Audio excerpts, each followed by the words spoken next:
getting food stamp assistance or food assistance programs. Okay. Where can I get a application? There's a couple ways you can get an application. You can go into our offices. We have one in Loveland, Fort Collins, and Estes Park. Okay. You can pick one up there.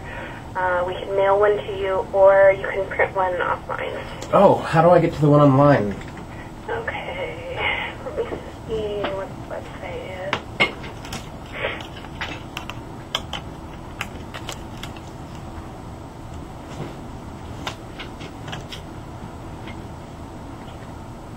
Okay, so the website would be CVHS. CVHS? C as in cat, D as in dog, H, S as in Sam. Okay.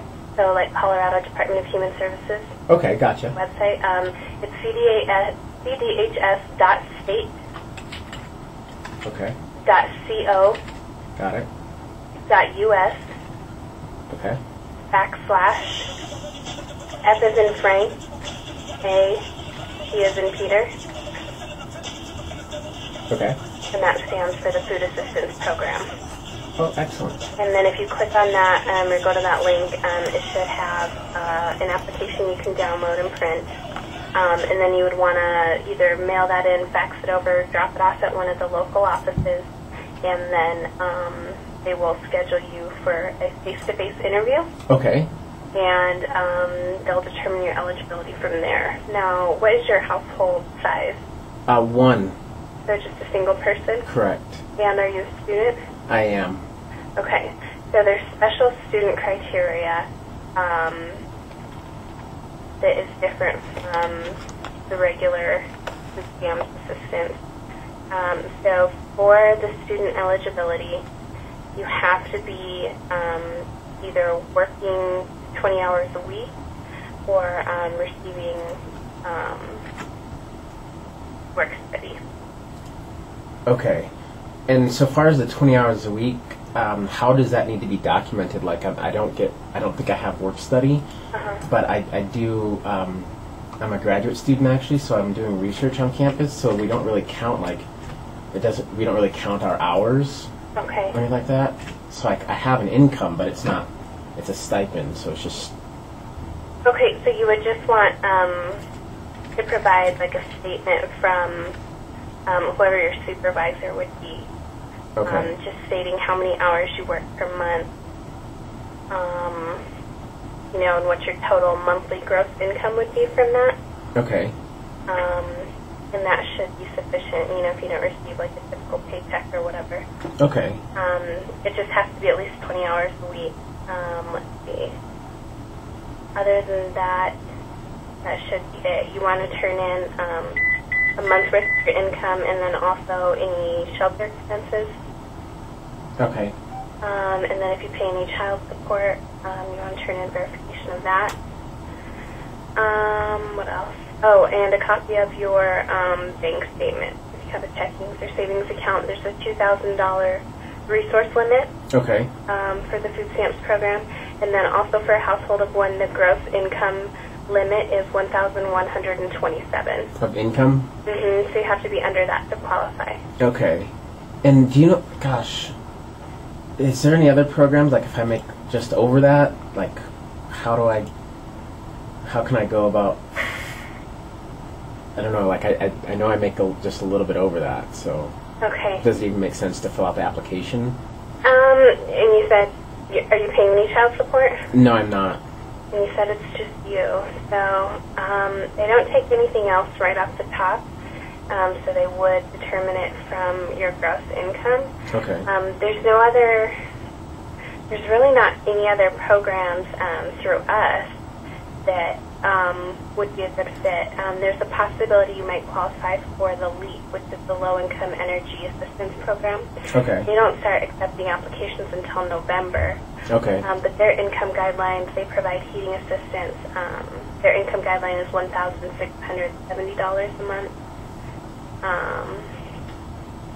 No, $1,574 a month, sorry. Okay.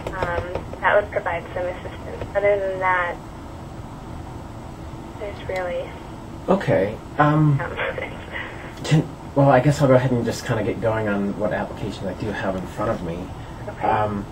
It looks like I just opened it up. It looks like it's a 27-page application. Is there anything else that you can think of? Do I need like my driver's license or social security card photocopied as well? Yeah, you would want to turn in, you need to bring it in person so someone can view the original. Okay. For the application. Just for the food stamps, all they require is the photo ID and then the income and resource verifications. Okay. They don't need your social security card. All right. They don't need your birth certificate. Okay. And I was on hold for almost 45 minutes, so I imagine you get this question quite often, but about how long do you estimate, like, from the time I turn my application in to hearing back? Is there, like, any kind of, like, 2 weeks, a month? There's guidelines, which are, there's a program called Expedited Food Stamps. Okay. And that is, if you qualify for that, the guidelines are written in that application too, but you have to have like less than $200 in resources and income, or your shelter expenses have to be higher than your monthly income. Okay, gotcha. So if you qualified for either of those categories, you would qualify for the expedited food stamps, which are within 7 days Okay. of the application, and then for the ongoing food stamps, that is 30 days. Okay. And then, like I said, once you turn it in, you have to have a face-to-face appointment, and usually our appointments are about a week out. Okay. So say you turned it in today, they'll set you up an appointment probably sometime next week or early the following week. If you have all of your verifications, like all your income, your resources, your shelter, everything, your student, because you're a student, you also need your financial aid award information. Okay. So I can send you one of those if you want, because I'll request it eventually anyways.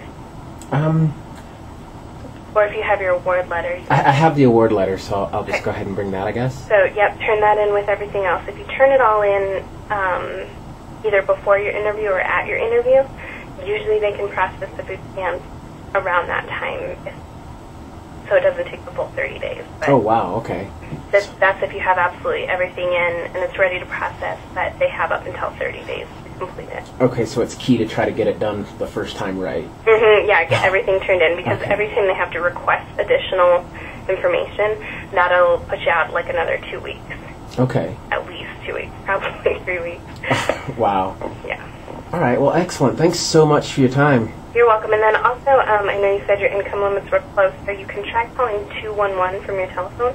It's just a general referral center that has different resources within the community for, like, food assistance, shelter costs, financial assistance, basically everything. Oh, wow, that's amazing.